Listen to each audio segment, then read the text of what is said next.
आज फिरोजाबाद विशेष न्यायाधीश POCSO court ने सुनाया ऐतिहासिक फैसला। 8 माह की बेटी के साथ हुए अपराध का फैसला 1 माह के अंदर सुनाया। एक को आजीवन कारावास अंतिम सांस तक, वही 3 को 7 साल की कैद, जुर्माना भी लगाया।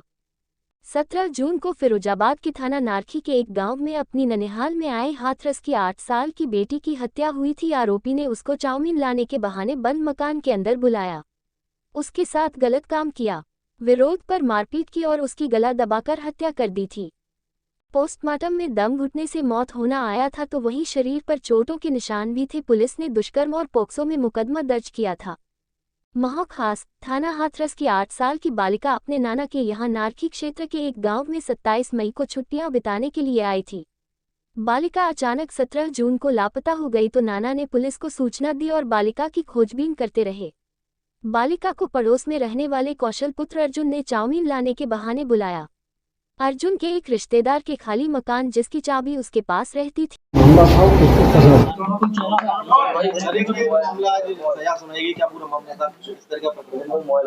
देखिए, उत्तर प्रदेश सरकार द्वारा अपराध और अपराधियों के प्रति जीरो टॉलरेंस की नीति अपनाई गई है। इसी के तहत श्रीमान डीजीपी महोदय उत्तर प्रदेश द्वारा ऑपरेशन कन्विक्शन का अभियान भी चलाया गया है, जिसमें जो दुर्दांत अपराधी हैं उनको त्वरित गति से सजा कराने की कार्रवाई की जाती है। फिरोजाबाद में दिनांक 17/6/2025 को एक 8 वर्षीय बालिका के अपहरण, दुष्कर्म और हत्या की गंभीर घटना हुई थी, जिसमें थाना नारखी पे उचित धाराओं में अभियोग पंजीकृत किया गया था। और इसमें आज 30/7/2025 को माननीय विशेष न्यायालय पास्को फिरोजाबाद द्वारा इसका जो मेन अभियुक्त है कौशल, उसके विरुद्ध आजीवन कारावास, कठोर आजीवन कारावास अंतिम सांस तक और 1,40,000 रुपये का अर्थदंड तथा इसके जो 3 अन्य सह अभियुक्त थे उनको 7-7 साल की कारावास और 20-20 हज़ार रुपये का जुर्माना से दंडित किया गया है।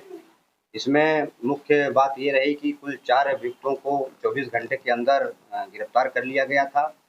और इसमें प्रकरण में जो नाबालिग बालिका के साथ दुष्कर्म और गला दबाकर हत्या की घटना को अंजाम देने के बाद मुख्य अभियुक्त ने अपने परिजनों के साथ उसको अपने घर में ही छुपा दिया था, जिसमें नारखी पुलिस द्वारा तत्परता से कार्रवाई करते हुए न केवल बच्ची को मृत अवस्था में घर से बरामद किया गया था, बल्कि मुख्य अभियुक्त जो था उसको अवैध असलहे के साथ पुलिस मुठभेड़ में गिरफ्तार किया गया था और साथ ही एक बच्ची की चेन भी उससे बरामद हुई थी। इसमें मात्र 6 दिवस में ठोस विवेचनात्मक और वैज्ञानिक साक्ष्य संकलन की कार्रवाई करते हुए 6 दिवस में माननीय न्यायालय में चार्जशीट दाखिल कर दी गई। इसमें जो डीएनए रिपोर्ट थी, फोरेंसिक लैब से त्वरित कार्रवाई करते हुए 10 दिवस के अंदर इसमें डीएनए रिपोर्ट हम लोगों को प्राप्त हो गई थी। इसमें जो मृतका के हाथों में अभियुक्त के बाल व अभियुक्त का मानव एलील पीड़िता के कपड़ों व वेजाइनल स्लाइड पर पाया गया था, जिसकी पुष्टि डीएनए रिपोर्ट से हुई है। इसमें तकनीक विश्लेषण, फोरेंसिक रिपोर्ट एवं घटनास्थल के बरामद भौतिक साक्ष्य, पुलिस मॉनिटरिंग सेल, अभियोजन एवं कोर्ट की पैरवी की सतत निगरानी और समन्वय से त्वरित न्याय सुनिश्चित हुआ है। इसमें दिनांक 2/7/2025 को माननीय न्यायालय पास्को ने महज 7 दिवस में चार्जशीट का प्रसंज्ञान लिया और कुल 25 कार्य दिवसों में उक्त केस में 10 तारीख माननीय न्यायालय द्वारा प्रदत्त की गई, जिसमें आरोप प्रेषित कर ट्रायल प्रारंभ किया और मात्र 25 कार्य दिवस में आज 30/7/2025 को माननीय न्यायालय द्वारा जो मुख्य अभियुक्त है कौशल, उसको आजीवन कारावास अंतिम सांस तक 1,40,000 रुपये का अर्थदंड तथा जो 3 अन्य सह अभियुक्त हैं मनीष, अर्जुन सिंह और राधा, इनको माननीय न्यायालय द्वारा 7-7 साल तक की सजा और 20-20 हज़ार रुपये का जुर्माना से दंडित किया गया है। सबसे महत्वपूर्ण बात ये रही कि 17/6/2025 को ये घटना घटित हुई थी और आज दिनांक 30/7/2025 को दोषियों को सजा सुनाई गई। मात्र 44 दिनों के अंदर इस गंभीर प्रकरण में न्यायिक रूप से ये प्रकरण को निष्पादित कर दिया गया। प्रकरण में मात्र 6 दिवस में चार्जशीट दाखिल की गई और 25 दिवस में इसमें ट्रायल पूरा कर लिया।